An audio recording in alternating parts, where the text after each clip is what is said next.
Hello, everyone, and welcome to our Smart Women Savvy Money group. And do you know and remember why we call it Smart Women Savvy Money? Because all women are smart. And our objective is to help you get savvy about managing your life. And so we welcome you for coming. And if this is the first time that you come to us, and we hope won't be the last, we want you to definitely take advantage of knowing what we do and who we are, coming to our website where you will see that the majority of the folks here on our site are women, not at the exclusion of men.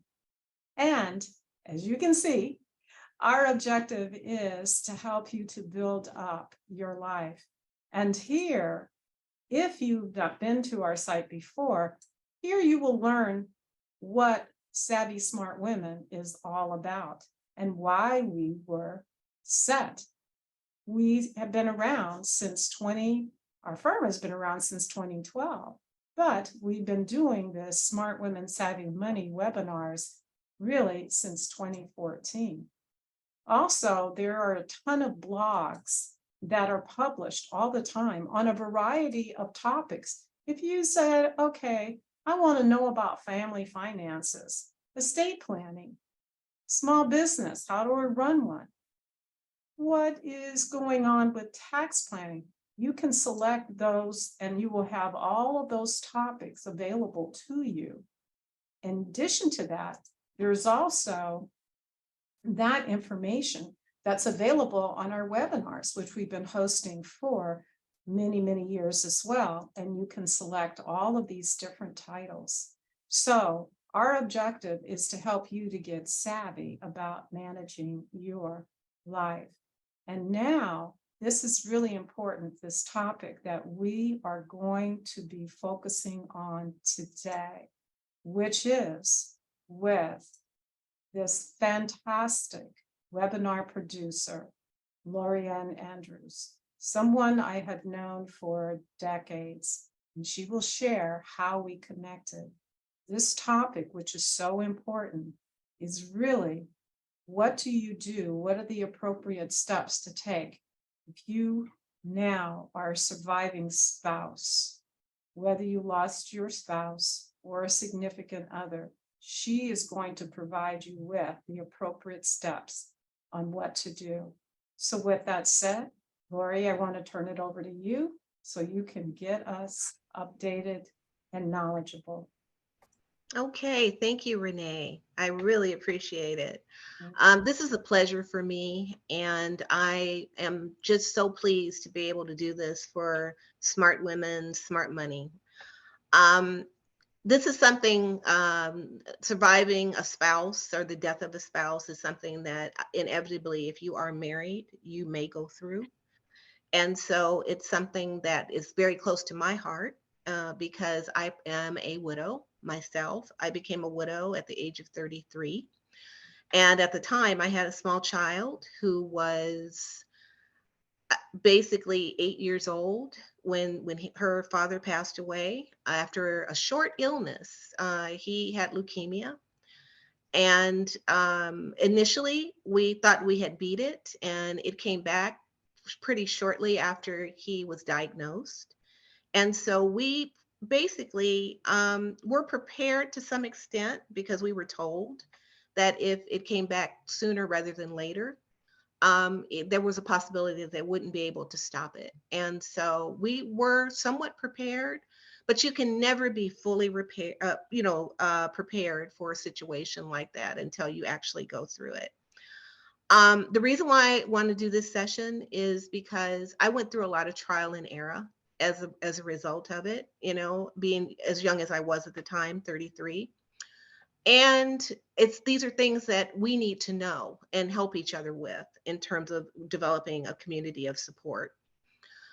Renee and I have known each other, as she said, for decades. I can't believe it's been that long. When I initially met her, I had a very resourceful life insurance agent who introduced us. At the time, I didn't know what I was going to do. And Renee basically came to my home and sat down with me, and we started talking about strategies in terms of moving forward and where I could invest my money to make it work for me and my daughter better. And so after that, Renee and I did develop a friendship over time, and it was really apropos because we both had young daughters that were like the same age, and so we were able to connect and develop our own little sisterhood, along with some other women that we knew and had in our group. And so it's been just a wonderful experience. So I want to get into my presentation, and I will, I have a few slides to go through to kind of talk through some of the steps that you can take to understand the benefit of engaging with a life coach. So I will go ahead and start sharing my screen, and we will go from there. Understanding the benefit of engaging with a life coach following the death of a spouse or significant other.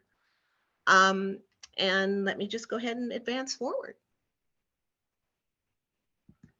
So I am actually the owner of this company. I started this company after I retired. So this is sort of like a second career for me. And after I took some time off following my retirement from aerospace, I basically decided to pursue this life coach transition field because of my own experiences. So, to tell you briefly about myself, I am a native of Los Angeles. I was born and raised here. I was also educated here. I attended Cal State as well as University of Phoenix, where I got my MBA. I've always had a very strong commitment to helping others and to serve something greater than myself. And because of that, my years of working, 30 plus years, was in HR. And I also worked in nonprofit organizations.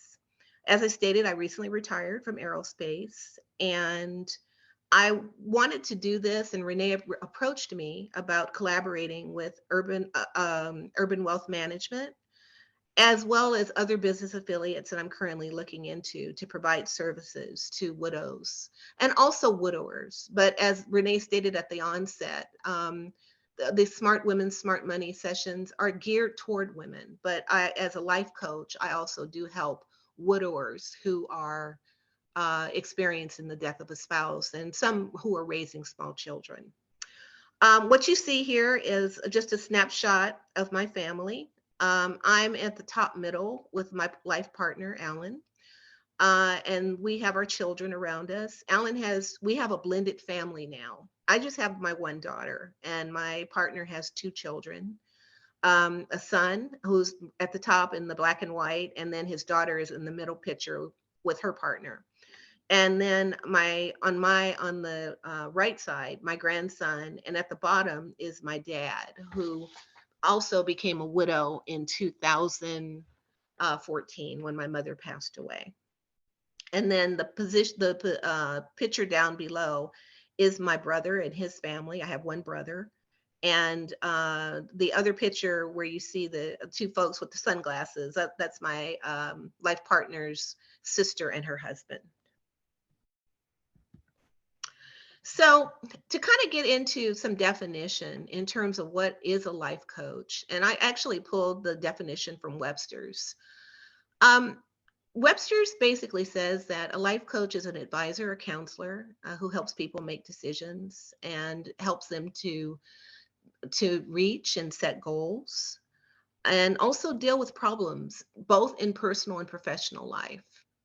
When you become a widow, there are a lot of things that you need to consider in terms of changes and transitions, because your life will definitely change in some way. A life coach works with functioning individuals. And what I mean by that is these are individuals who actually are doing okay, post the grief, loss, and so forth, but they actually have a desire to want to improve the quality of their lives and attain greater fulfillment. Um, Basically, a life coach conducts regular sessions. with clients and acts as an unbiased thinker, partner, and accountability partner. So, my definition, and it's actually shorter than Webster's, but it's to be the helping hand you're searching for in order for you to positively develop as a person, rebalance your life, reduce stress, develop more confidence, and learn to overcome problems while reducing trial and error. And I talked about that trial and error a little bit in the beginning, and I'll get into that a little bit more as we go through the presentation. So, the mission and purpose, my company is called Journey Life Coaching South Bay. And what it is for me is a professional transformational coaching support service that assists widows and widowers make significant changes in their life following the loss of a spouse or significant other. The goal here is to help clients understand and reach their goals, help clients manage life changes and career transitions. I personally went through many life changes during in the process, and also career transition. I had to make some decisions because when I initially when I was married to my husband, we had been married for 14 years. He was pretty much what I considered to be the breadwinner. Even though both of us worked and supported the household, he was the breadwinner. And so my job didn't pay as much as his. And so I had to make some deep changes in terms of whether or not at the time when he passed away, I was working in a nonprofit organization. And so I had to make a decision as to what I was going to do. And then in terms of life changes, there are a number of things that you'd have to be considered, from managing finances to you know, uh, transitioning from where you're currently living to maybe someplace else. I can share something with you. When I first became a widow, in my mind, I was thinking to myself, there is no possible way that I'm going to be able to support this household, this house, and the lifestyle that we had set for ourselves. Actually, that thinking was wrong. I was scared, I was afraid, and I just didn't know how I was going to do it. And engaging with some others, financial management counselors and advisors, I began to see things in a different way in terms of how to help change my life and make it improve my life and keep moving forward. And so also, what the purpose of the company is to change individuals' life paths towards a more positive transformation. And that's based on their goals and values, what they see themselves as wanting to achieve or accomplish. So just really briefly, I kind of talked about this a little bit more, but the motivation to start the coaching service was I'm a former widow. I've been a widow since 1992. As a result of becoming a widow, I transitioned to becoming a single parent. I had a desire to create a community of support for widows and widowers, and trial and error and knowledge sharing from the experience of my own transition. I made one of the trial and error decisions that I made when I first became a widow is within a couple of months, because as I told you, I didn't think that I could afford to support my lifestyle. I put my house on the market. I was just really fortunate that at the time it wasn't a seller's market, really. And the house stayed on the market for a while, and then after we moved through that process, and I got more comfortable, I was able to take my house off the market because I was able to do a refinance, put the house in my name through advice, and I have lived in the same house since 1988. I'm living in the same house right now.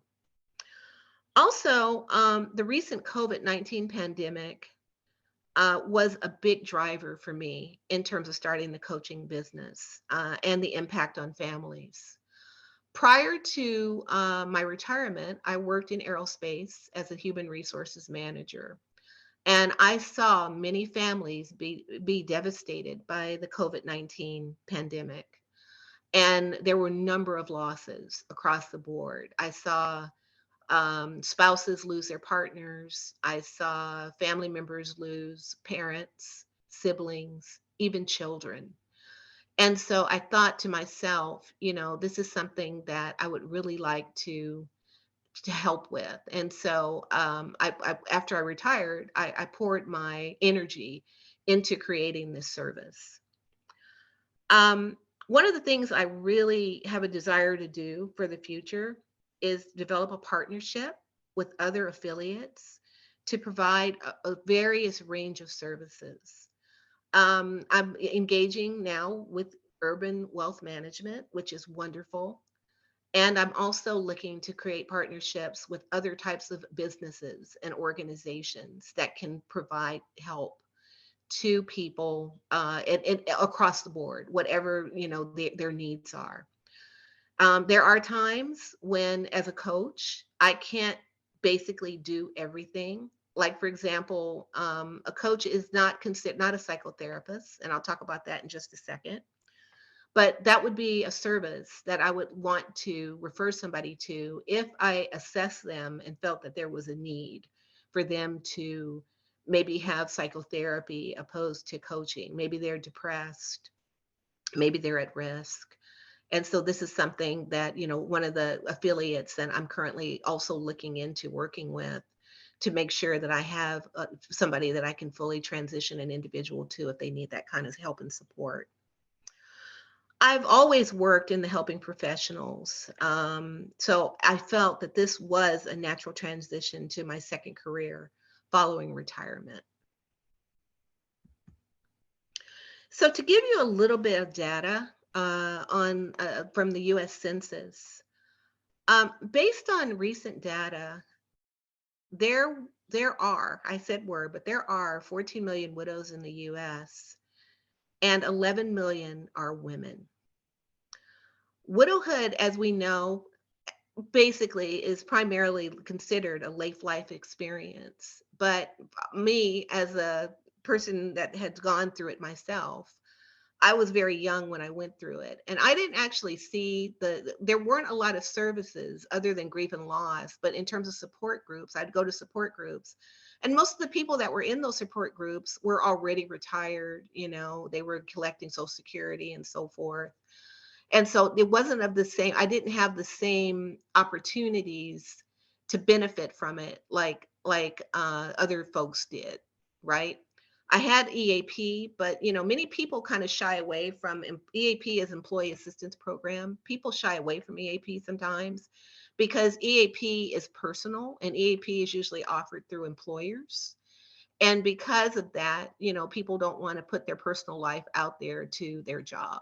And so that's something that I have seen. One third of women become widows before they're 60 and half before they are 65. And recent data from 2022 basically states that the median age for a widow is 57. 13% of men and 40% of women age 65 and older, and 57% of women age 75 and older are widows. Experienced that in my family. Most of the women in my family who were older, their husbands had already passed away, so they were widows. Possibly there. So basically, there's possibly 20 years of life expectancy after a spouse dies. I know that that's the case for me. I mean, if I'm 33 and I'm in my 60s now, and I never remarried, I mean, you can do the numbers. Among those 75 years old or older, 58% of women and 28% of men have experienced the death of a spouse. Widowed women, and this is very important in terms of finances. Widow women are twice as likely to end up living in poverty after a spouse dies. Because typically in a lot of households, and maybe not so prevalent now because women are out there in the workforce prominently, just like men are, but oftentimes men still, their earning capacity is still greater than what women get, for per dollar. And then about 50% of women ages 55 to 66 have personal retirement saving or have no personal retirement savings.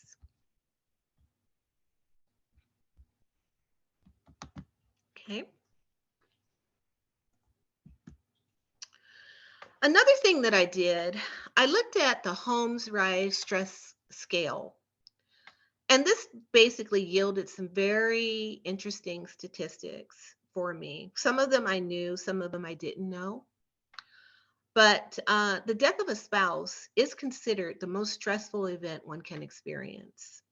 So if you look at the scale next to it, or the graph, what you see is that the death of a spouse, it's at 38%. It's higher in terms of the stress scale than divorce, getting fired from work, or retirement, which are all stressful events, right? But that the death of a spouse kind of like it rises to the top. Also, many believe that the first year is the most difficult. Now, in terms of experiencing the death of a spouse, that is very individual. I think it just depends on the individual themselves. We had some opportunity to understand that my husband was going to pass away. However, it didn't really minimize the stress for us, even though we kind of were prepared to some extent. You really aren't truly understanding how you're going to deal with it until it actually happens. Sadness over the loss of a life partner, whether unexpected or not, can basically last for the rest of your life. My had I was having a conversation with my daughter not too long ago, who's now in her late 30s. But she basically said that she thinks about him, even though she was very small when he passed away. She was actually 7 going on 8. But it's something that never leaves you. You always remember. I mean, I remember the day, I remember the experience of his illness, all of those things like they happened yesterday, even though it's been many, many years since he passed. Also, widowhood can be very isolating and can lead to mental and physical health issues. And it's isolating because, as they always say, everybody kind of surrounds you and embraces you after the event happens. But then shortly, I would say slowly but surely, after the event, basically, it doesn't dissipate for you. But like they say, you need people get on with life, right? And so you are pretty much kind of at that point kind of left to handle things and to manage things on your own. There is something called the widowhood effect, where a widow would suddenly passes away only weeks or months after their spouse dies. You see this more in later life, because if you have a married couple who's been married for 50 plus years, that's a trauma that they will never get over. And there's a possibility that, you know, the sadness will lead to something like that. So you really need to have a strong community of support. I have an interesting story to tell. I was talking to Renee prior to us getting started, and I went to a funeral this week for my aunt. And her son basically got up and talked about her. And he said that she called him maybe about 3 years or so after her husband had passed away. And at the time, she was in her 80s.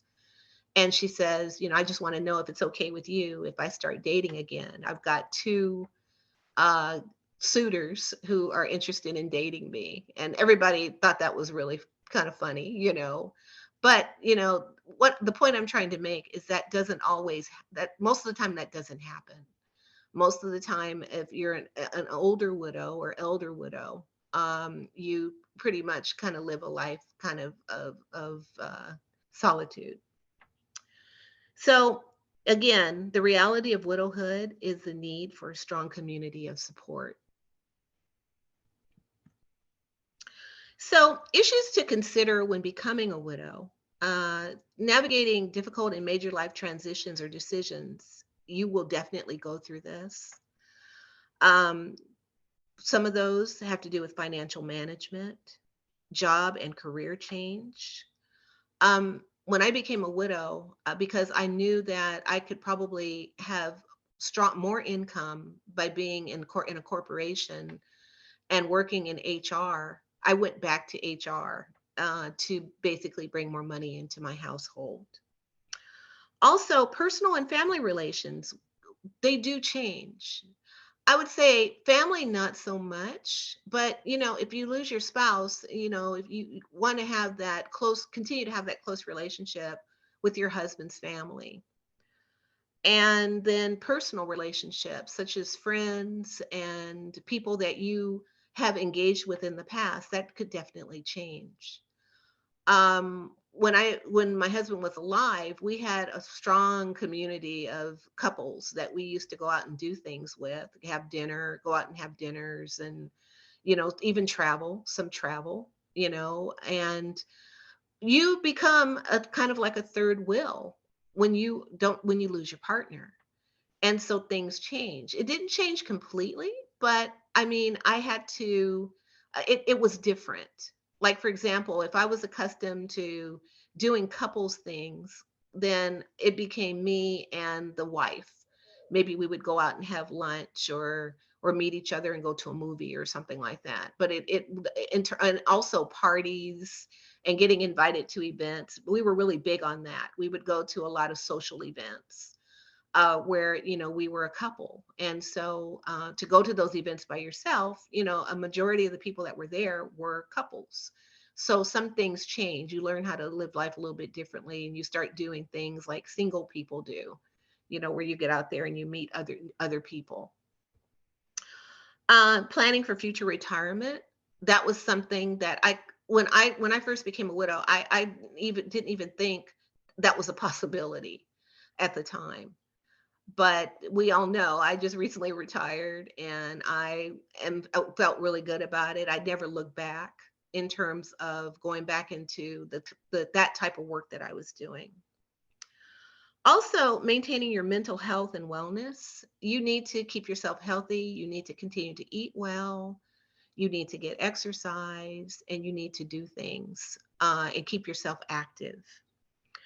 And then once you develop your goals, and you need to stay on track with those goals so that you meet your dreams and aspirations.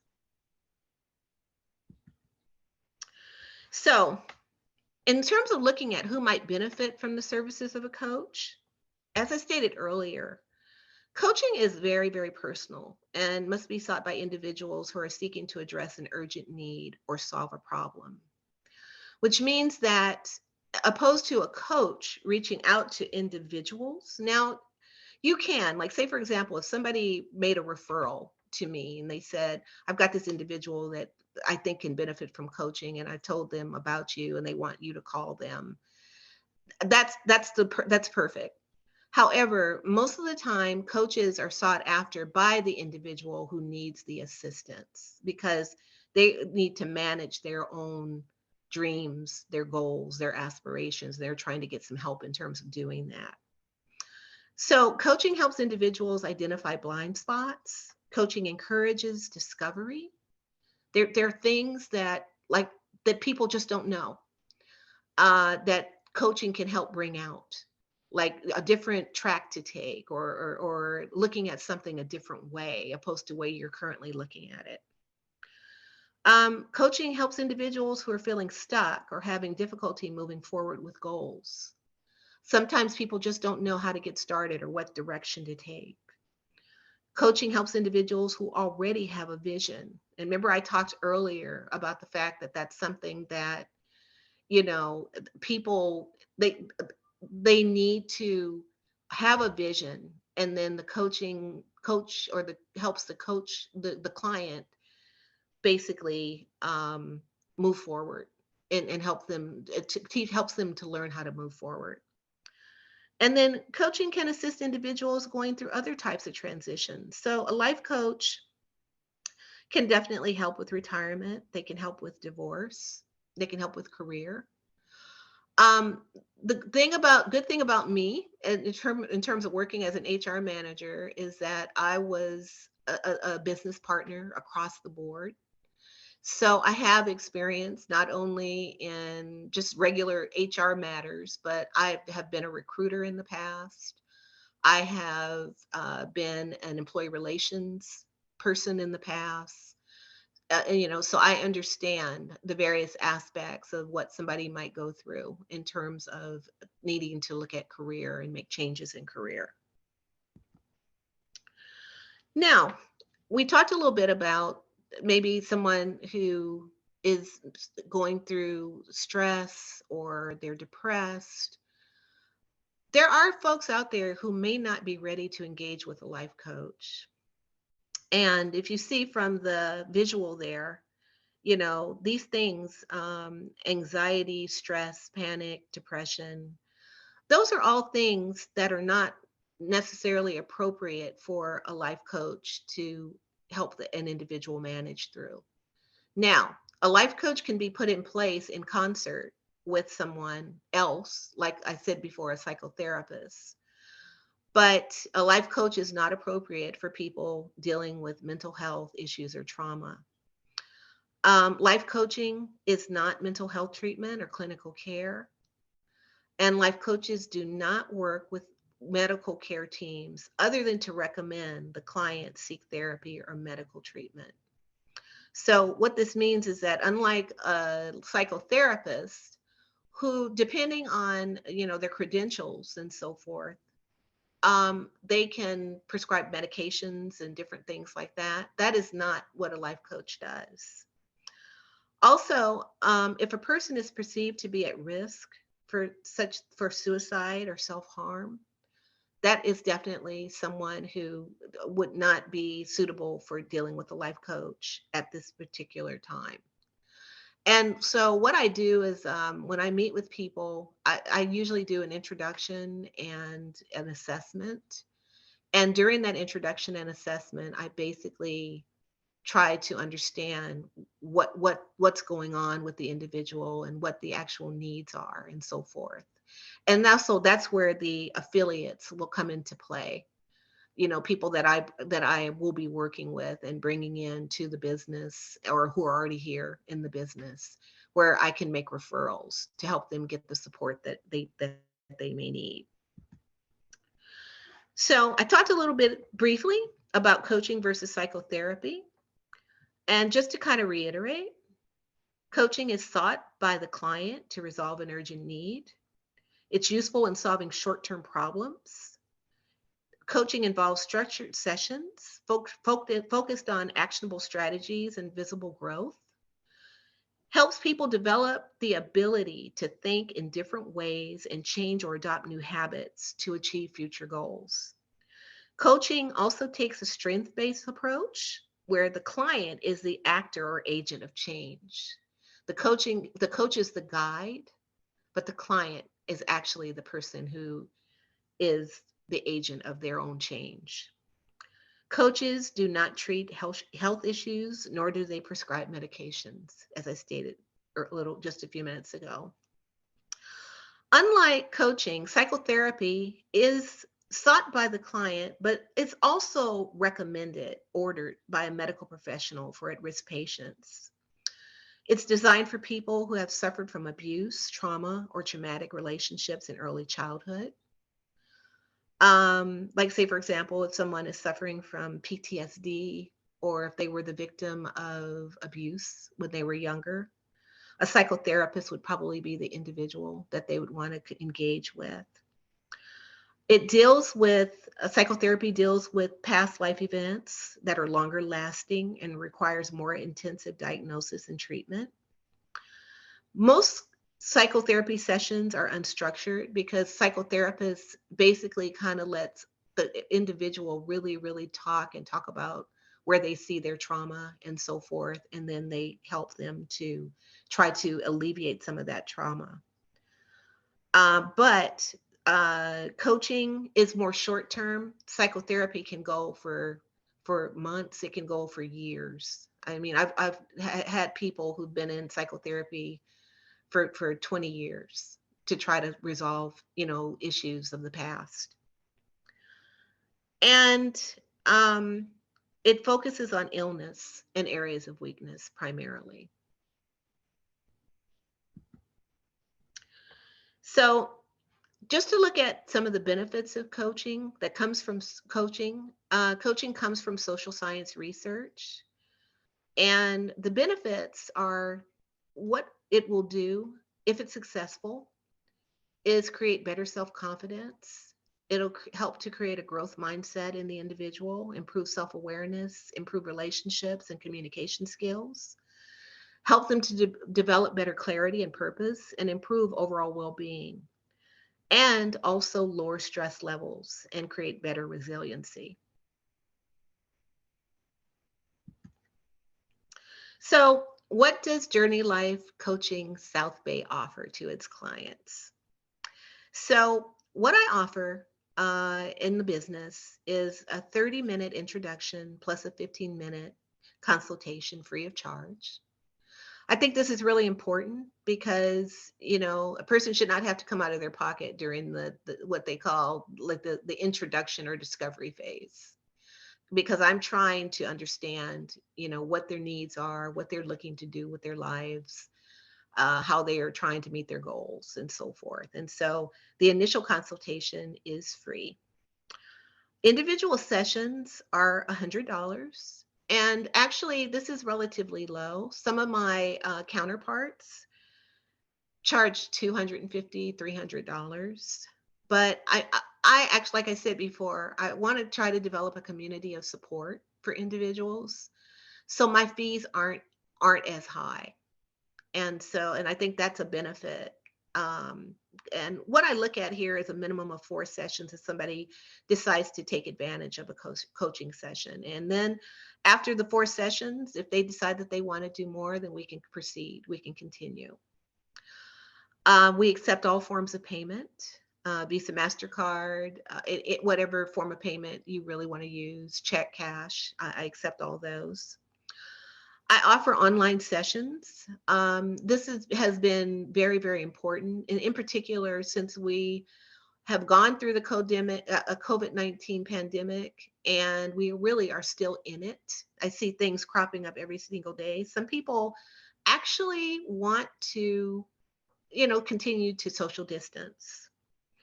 The sliding scale is based on a client's eligibility. So that $100 is that's where I start. However, if I see an individual who I feel could definitely benefit from coaching, but they really aren't in a position to pay that at that point in time, I will consider that as part of the eligibility. I use the GROW model and positive psychology model. And I could talk about that, later. It's 2 schools of thought that I draw from, to help people to kind of understand, where they are and where they're going. And I also utilize various tools and evaluations in addition to that to kind of assess an individual's need for the coaching and what would work best for a person based on individuality. Another thing that I do on a regular basis is I do ongoing check-in with clients, so they can evaluate me and my services to ensure that their needs are being met, their needs and expectations are being met. And then finally, and I've talked about it a few times, is that I also do make referrals to affiliate organizations and services to help clients with their total needs. So this is my contact information. I actually am credentialed through Psychology Today.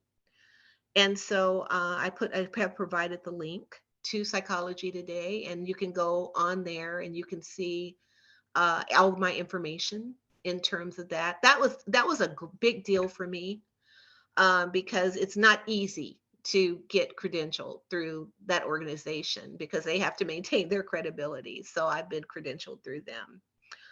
I'm also very active on LinkedIn, and you can also go on LinkedIn and look at my page there, my social media page.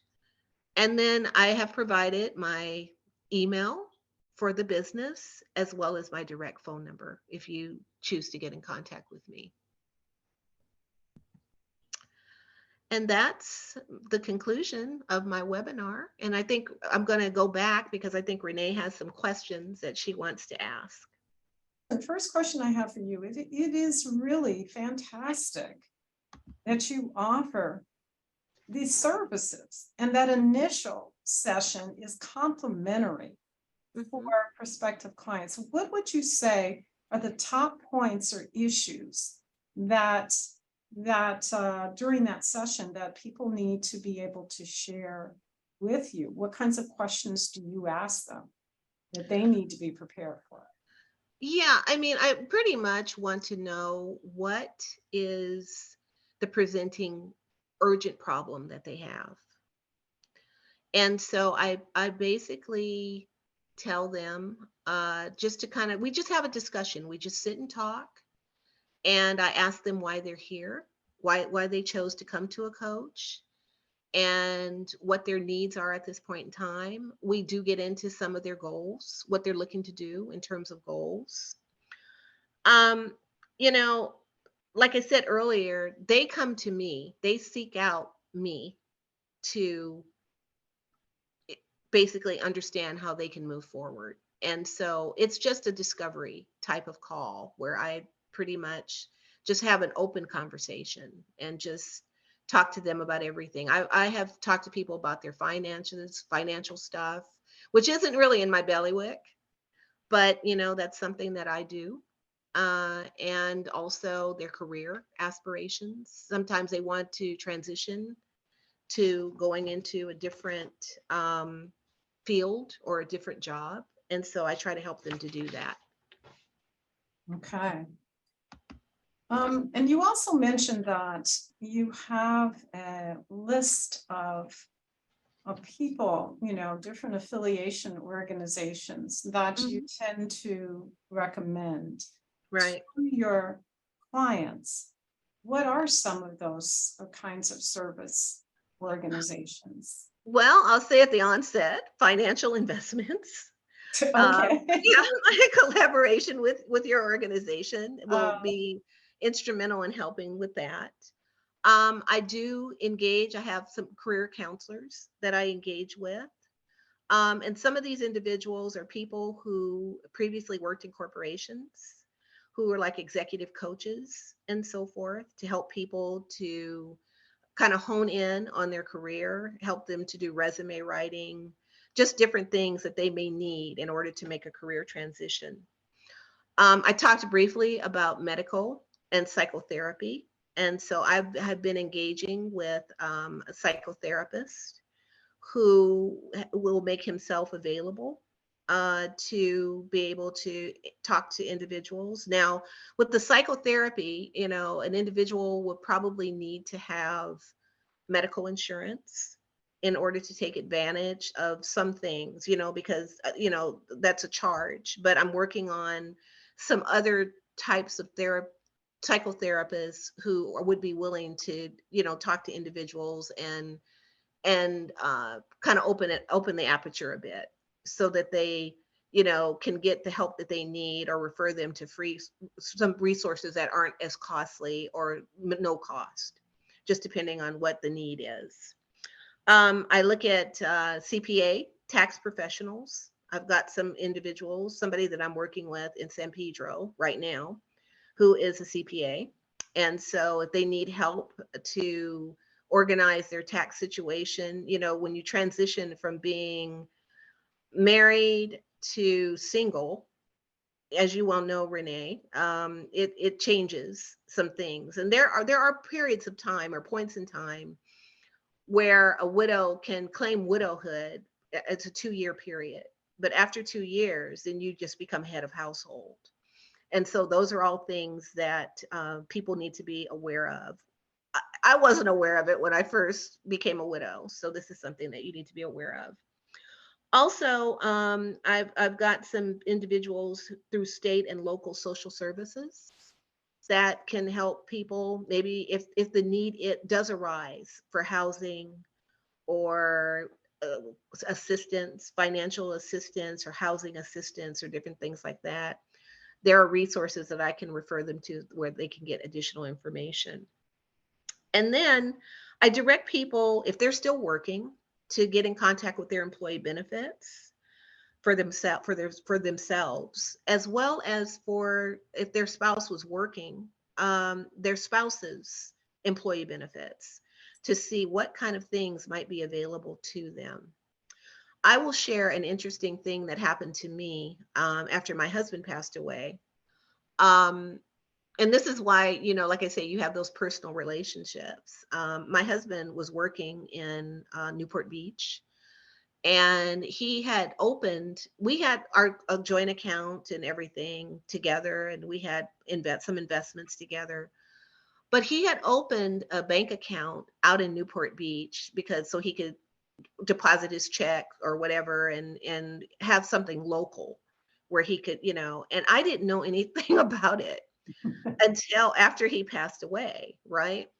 And so his coworker reached out to me and said, "Lori, I'm not sure you're aware, but Michael had an account out here at this bank." And it was a private bank. It was sort of like an investment company. And when that happened, I took a ride out there, and I found out that he had, been putting some money away, some additional savings. And Mhm. so that was something that I was totally unaware of. But I will say that his benefits company was wonderful. They were great. After he got sick, I had a dedicated person who engaged with me and helped me to vet through things, in terms of his benefits and so on and so forth. So those are all things that are just really important. And then I would also say certain types of government related services that are offered, that kind of hedges on, it's kind of partners with social services, but there are federal benefits out there for widows that widows may not be aware of. And so that's something that they need to be directed toward. So, just as additional options. And then legal services. They need to, they may need to engage with an attorney to help them to vet through some things in their life. Those are very important points because you actually have addressed the next question I was going to ask. So thanks for bringing that up because it's important because this has happened sometimes also with some clients when we're doing their financial planning to Mhm. find out that they were not actively engaged or were aware of all of the different activities, Yeah, whether it was tax planning because they might use, leave it up to their spouse to do the taxes and submit it, and they just sign it, but they don't know anything really about it. Where yes, certain bills are paid, and maybe one spouse pays it, the other one doesn't know about it. So it is really important that both are, I think, really, even if they're not actively doing those things, to at least know what the services are, the vendors that you work with, the accounts that you have, right. um, credit card debt. Oh, yeah, It's important to know those things, and because it's unfortunate, a lot of times people don't know they don't. until, yeah, until their spouse passes or their loved one, they have no idea. So Yeah, it is important to be active and engaged. right. Well, Renee, I don't know if you remember this, but I think you were working for Prudential at the time, I At that believe. time I Yeah. was. But I remember, and this was just sort of like a kind of a funny thing that I'll share that happened. So, Renee came to my house and sat with me. And so I had told her, I had gotten, my husband also was pretty insightful because he also had life insurance, right? And so the life insurance agent that referred Renee to me she came to the house and we were sitting at my kitchen table, and I had two large checks sitting in a fruit bowl on the table. And, and Renee said, "Well, how much did you get?" And I was like, "Well, let me see." And I like reached over and I grabbed the checks, and you're like, "Oh, you need to put these in the bank right away." But and when you don't know what you don't know at the time. And so what I'm trying to say is it was really helpful to have somebody that was just for me personal, that I could engage with and help me to kind of decide what to do with the proceeds. And they were good proceeds. Yeah. But I mean, and also too, sometimes when you get like life insurance checks and things like that, sometimes they can be really large, and you're just like, well, I've never had this much in my life. What am I going to do with this? Right? And so Renee helped me to manage that, and I really appreciated that. Well, and being a single parent, you definitely needed those funds for, for many Yeah. years to Yeah. raise, to maintain your family, Hmm. maintain your home, all those expenses. So it was really important, not so much to invest it, but to invest in yourself to Hmm. take care of, outstanding expenses. Okay. Yes. So I think that the last question I have for you is, what would you say then, particularly since when your husband passed, you Hmm. had a minor child? What are some of the top points that you say that could be potentially available or should be available to Yeah. spouses with who are now single, and now have minor children? Yeah. Yeah. What are the benefits they get? Well, I think you have to be thoughtful, about how what you're going to do for the future, because when you become a single parent and you have a child, you have to make a lot of plans for that child, in terms of childcare, in terms of where they are located, because I had to go to work. I had to continue working. And so I needed that good community of support. I had my family. My family was there for me. My mother would go and pick my daughter up from school, but there were times where it was kind of stressful Um, because I didn't have a good plan of action. And so you need to really kind of start thinking about those things like right away when you become a widow. I mean, you actually should do it before, if you have knowledge of it. Now, some people don't have knowledge that their spouse is going to not be there. For me, it was easier for me because I knew my husband. The doctor had told us that he was going to pass away. He suffered from leukemia. He developed leukemia, and he was gone within a year. And so, because of that, I had some chance to plan, but you have to do a lot of things after a person passes away, from funeral arrangements to all that kind of stuff. And I couldn't take her with me to do a lot of that stuff, nor did I want to take her with me. So, in terms of having a community of support that could help you, manage childcare and different things like that, was great. And I had people that would, people were gracious. They would come to me and they'd say, "I'm going to take my kids to the movies. Let me take Allison with us." Or, and so that was great, to be able to have that. But I remember there were some times when she became a teenager, and you keep your eye on your teenagers, right? You want to make sure they're going to be okay.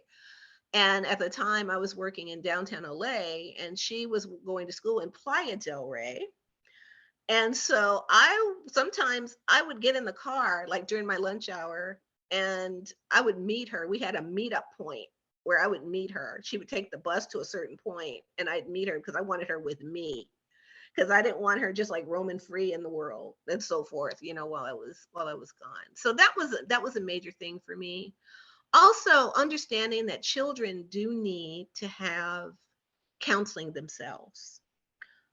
This wasn't something that, I mean, I was aware of it, but they also need to be able to engage with somebody to help them to understand the loss and what they're going through. I remember, and it's not at the time it was kind of sad, but it was something that I'm kind of glad that happened because it helped me to understand. But I remember my daughter telling me when she was little, I used to put a tape recorder in her crib, and I would just tape her, cooing and talking to herself and so forth.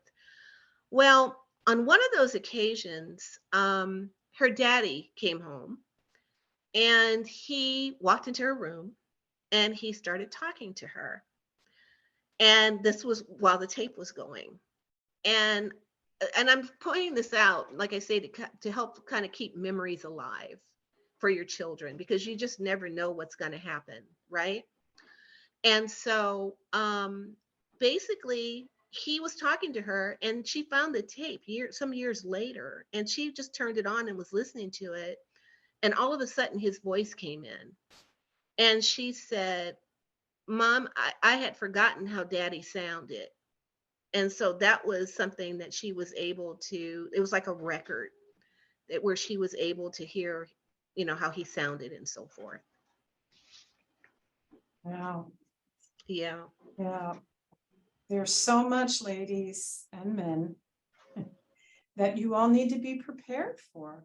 But especially to your points, Lori, that because us women live longer and we are the highest percentage of survivors, and being actively involved and engaged and knowing what the appropriate steps are well in advance, because it definitely will be stressful when you lose your spouse.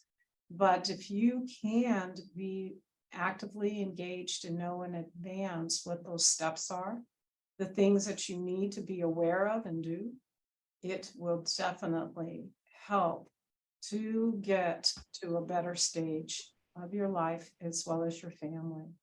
So with that said, thank you very much. And everyone, Yes. she is available. Yes, I am.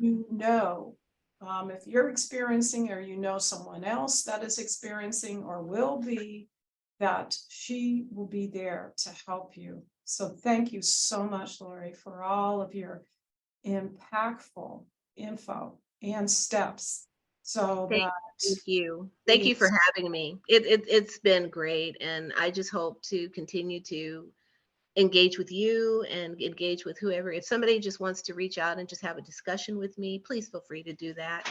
I would love to just talk to you because it helps me too. It helps me to learn. absolutely. All right. Thank you, smart women. Have a prosperous day.